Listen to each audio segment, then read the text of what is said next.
Hello,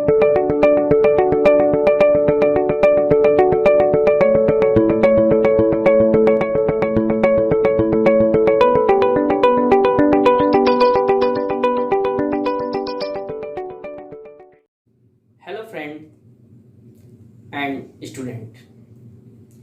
Myself, Sachin Srivastava, एक बार मैं फिर आपके सामने एक नया शिक्षण बिंदु लेकर आया हूँ। आज जो मैं शिक्षण बिंदु पे बात करने वाला हूँ वो भी कहीं ना कहीं आपके लिए एक महत्वपूर्ण बिंदु है। ये जो शिक्षण बिंदु है वो डीएलएड फर्स्ट सेमेस्टर में, बीएड के लिए और एमएड में कई तरह के क्वेश्चन इस टॉपिक से आते हैं। मैं आज संप्रेषण शिक्षण बिंदु पर आपसे बात करना चाहता हूं। संप्रेषण क्या होता है, इसकी आवश्यकता क्या है, इसका महत्व क्या है, इसकी प्रक्रिया क्या है, इसके घटक कौन कौन से हैं। पहले हम जानेंगे कि संप्रेषण होता क्या है। संप्रेषण अगर हम सामान्य बोलचाल की भाषा में बात करें तो आचार विचार का आदान प्रदान करना ही संप्रेषण है।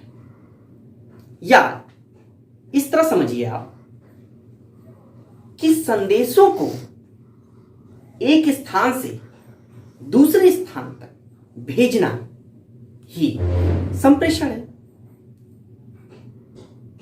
संप्रेषण में दो लोगों का होना आवश्यक है। एक तो भेजने वाला सेंडर और एक जो सामने प्राप्त करने वाला रिसीवर। संप्रेषण शब्द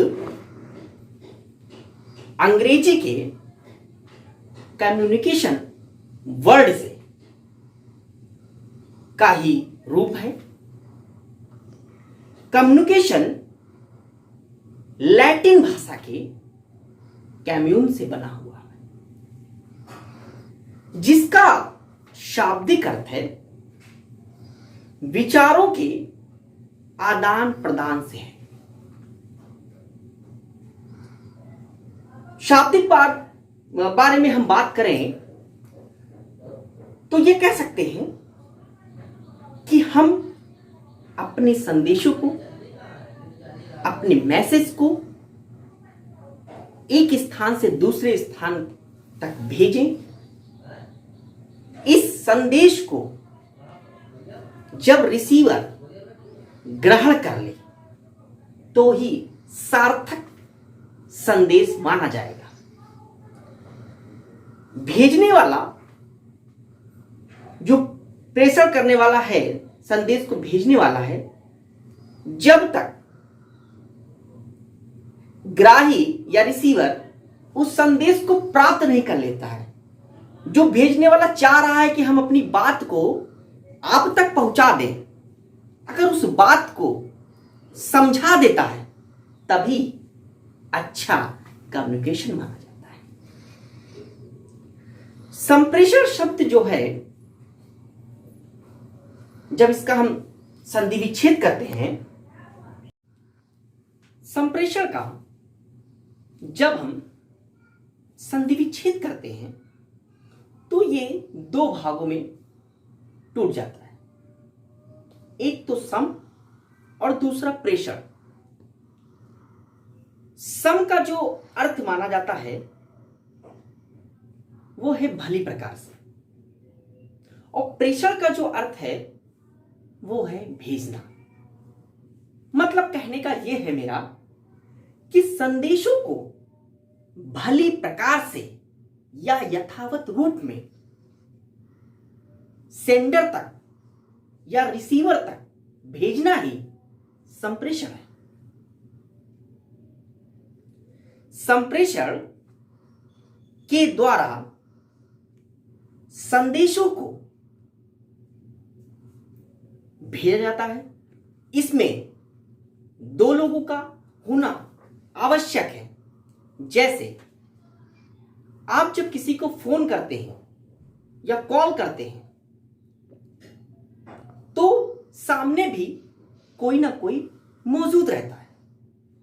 मान लीजिए आपने फोन मिलाया और सामने से कोई रिस्पांस नहीं मिल पाया, तो क्या वो अच्छा कम्युनिकेशन हुआ?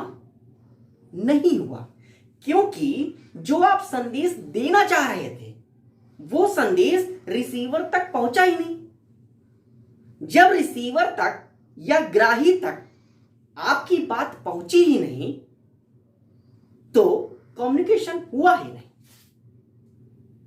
संप्रेषण वही अच्छा माना जाता है जब संदेशकर्ता या संदेश भेजने वाला अपनी बात को यथावत भली प्रकार से अच्छी तरीके से अपनी बातों को रिसीवर तक उसी तरह पहुंचा दे। वही हमारा संप्रेषण होता है। अब हम बात करेंगे कि संप्रेषण की आवश्यकता क्यों है, शिक्षा में क्यों संप्रेषण रखा गया। तो संप्रेषण की आवश्यकता इसलिए पड़ी शिक्षा में,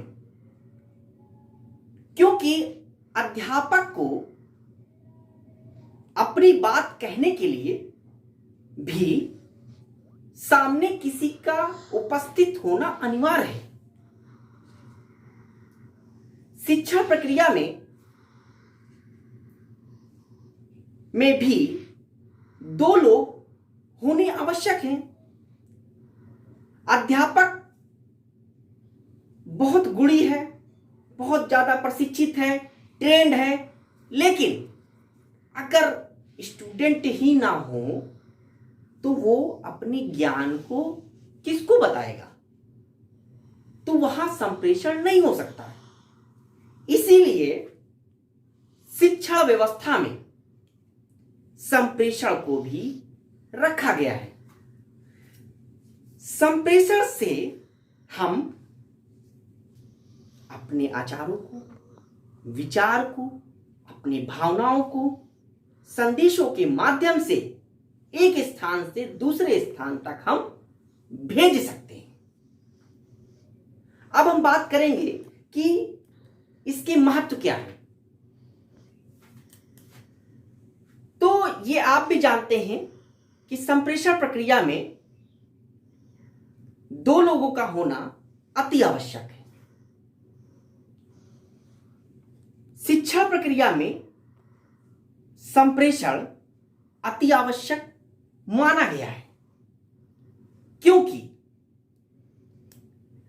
संदेशों को एक स्थान से दूसरे स्थान तक भेजना होता है। वो मीडियम या माध्यम कोई भी हो सकता है। शिक्षा प्रक्रिया में मीडियम का होना या माध्यम का होना अति आवश्यक है। इसीलिए शिक्षण में संप्रेषण को रखा गया है। तीसरी बात जो हम करेंगे आज कि संप्रेषण की प्रक्रिया क्या है, कैसे हम संप्रेषण को अच्छा बनाएं। तो संप्रेषण में 3 आवश्यक तत्व हैं। एक तो भेजने वाला, एक क्या संदेश, और तीसरा जो उसमें मुख्य बिंदु है प्राप्त करने वाला, जिसको बोलते हैं रिसीवर। जो भेजने वाला है सबसे पहले वो किसी संदेश को बनाता है। वो पठित भी हो सकता है, अपठित भी हो सकता है, किसी भी तरह का संदेश हो सकता है। संदेश को फिर भेजने के लिए मीडियम चाहिए, माध्यम चाहिए। माध्यम वो कोई भी हो सकता है, रेडियो हो सकता है, टीवी हो सकता है, OHP हो सकता है, वो कुछ भी हो सकता है मीडियम। इसी के माध्यम से हम अपने संदेश को या अपने शिक्षण बिंदु को या जो हमको पढ़ाना है उसको हम भेजते हैं संदेश के माध्यम से। जब हम इसको भेजते हैं तो फिर रिसीवर के पास माध्यम के द्वारा ये पहुंचता है। जब माध्यम के पास पहुंच जाता है उसके बाद इसका फीडबैक होता है, मतलब प्रतिपुष्टि होती है। प्रतिपुष्टि से मतलब यह है कि जो संदेशकर्ता ने भेजा है वो प्राप्त करने वाले ने अच्छी तरीके से उसको पाया है कि नहीं पाया है, अच्छी तरह से वो समझ पाया है कि नहीं पाया है। इसीलिए फीडबैक लिया जाता है, प्रतिपुष्टि ली जाती है। अगर प्राप्त करने वाला उसको समझ जाता है तब तो प्रक्रिया पूरी हो जाती है। लेकिन अगर प्राप्त करने वाला यथावत रूप में उसको समझ नहीं पाता है तो वो प्रक्रिया या वो प्रोसेस वो फिर से कंटिन्यू हो जाती है। तो आज हमने संप्रेषण का शाब्दिक अर्थ, संप्रेषण की आवश्यकता, संप्रेषण का महत्व, संप्रेषण की प्रक्रिया के बारे में बात की है। Thank you very much.